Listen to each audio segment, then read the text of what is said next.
Weiser is Mike the Gun Guy.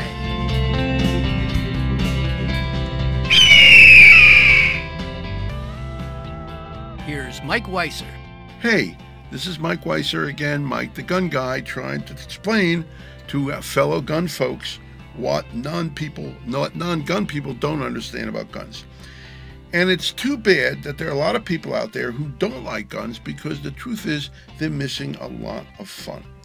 Which is all the more reason that we have to try and explain to them why we have so much fun with guns, just in case they try to keep us from having our fun.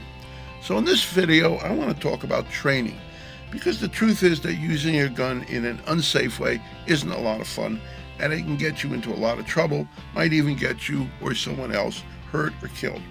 And the way to keep that from happening is to make sure that you're trained in proper gun use and never let anyone who isn't trained get their hands on your guns.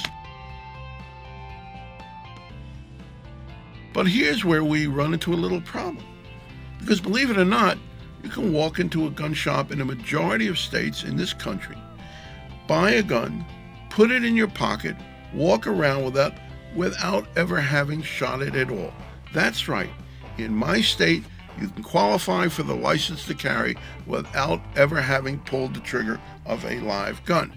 And as far as I'm concerned, if you try and explain that to people who don't own guns, again, they're going to stare at you like the veritable deer in the headlights.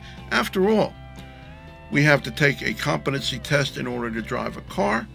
We have to, in many states, take a competency test in order even to pilot a motorboat. So how come in many states we don't have to do anything to show that we understand how to use a gun in order to walk around with one on our person? Now, maybe I'm a little prejudiced because I'm an NRA certified trainer, and I've trained more than 2,000 people in my state in the gun safety course that's required in order to apply for a license to carry. I make everybody who takes my course do live fire, even though my state does not require it. And I make them do live fire because I want them to see, hear, and feel what happens when they pull the trigger, so they'll better appreciate the importance of using the gun in a safe and proper way. Don't get me wrong. I don't think we should have to jump through hoops in order to get permission, or even to ask for permission in order to buy and own a gun. But I do think that if we don't take the lead in requiring at least a minimal standard of competency among gun owners, then at some point somebody else who doesn't own a gun is going to tell us what to do.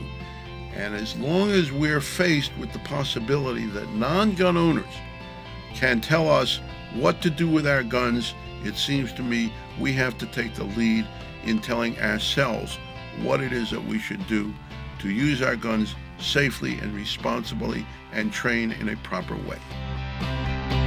You can read Mike Weiser's blog at the Huffington Post, or you can visit him at his own website at www.mikethegunguy.com. This has been a Yankee Remedy production.